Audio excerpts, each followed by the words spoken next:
aí, gente? Bora acionar o lado mãe hoje? Sim, porque eu que sou mãe de um adolescente, bom, na verdade meu filho já está na fase adulta, meu filho tem 19 anos, e eu queria falar um pouquinho sobre controle, porque eu ainda tento controlar o Rafael de todas as maneiras. Adolescência não é fácil, gente. A gente tá falando de um momento na vida dos nossos filhos em que eles conquistam aí a independência. A gente não dá mais pra ficar de olho neles, no que eles falam, no que eles fazem. E isso é dolorido pra mim como mãe. Não sei pra você, mas pra mim é dolorido. Eu confesso que eu sou essa figura controladora e eu tento todos os dias da minha vida desconstruir isso, porque é muito sofrido e a gente influencia demais no crescimento e no desenvolvimento dos nossos filhos. Ainda mais em dias atuais, gente. Mãe, pai, a gente tem que lidar com ferramenta nas redes sociais, que dependendo do uso pode ser muito perigosa para os nossos filhos, como Discord, OnlyFans, TikTok. Ser controlador nessa época, meu Deus do céu. Vou falar pra vocês, não é fácil, tá? Eu tô me esforçando pra não ser sempre essa mãe que fica um passo à frente do filho, tentando evitar que ele deslize na vida, né? Que ele não erre. Super proteção materna pode ser uma armadilha. E muitos de nós caímos sem perceber. E é compreensível porque a gente quer o melhor para os nossos filhos, a gente quer evitar que eles cometam erros. Só que existe linha tênue, né, pessoal, entre orientar e entre criar os filhos, para que eles não enfrentem os desafios do mundo real. Vou falar para vocês que eu já fui a mãe, viu, que verifica mochila, telefone, lê cada mensagem de texto, post em rede social, persegue o filho nas redes sociais como se eu fosse uma detetive particular de plantão.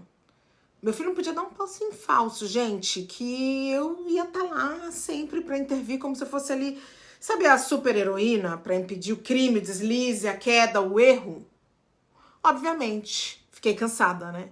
Fiz tudo isso com a melhor das intenções? Fiz. Só que eu demorei pra perceber a diferença entre ser a mãe que orienta o seu filho das consequências. Por exemplo, sexo. Eu queria orientar das consequências do sexo sem proteção e também queria comprar a camisinha toda semana. Até que um dia meu filho me disse que tinha impressão de que na próxima transa eu ia aparecer no quarto com a camisinha na mão.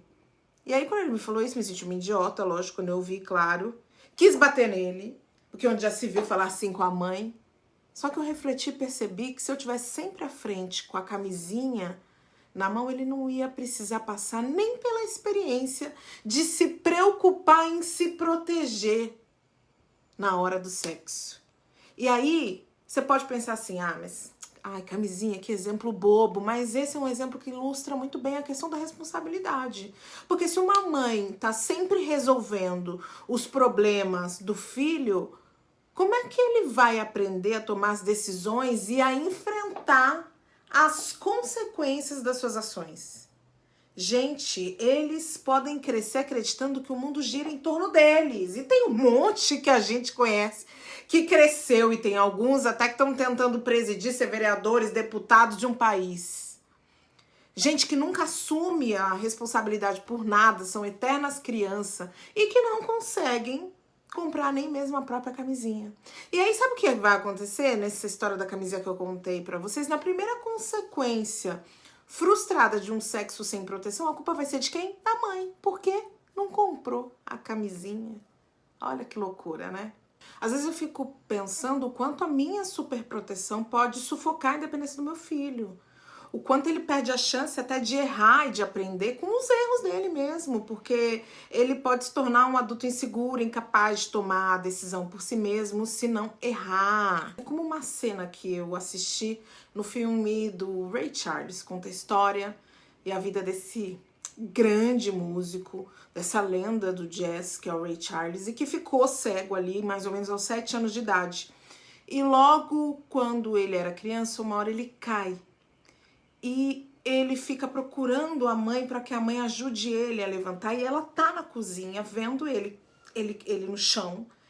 E ela chora muito, em silêncio, que é para ele não perceber que ela tá ali. Mas ela não dá a mão para ele levantar.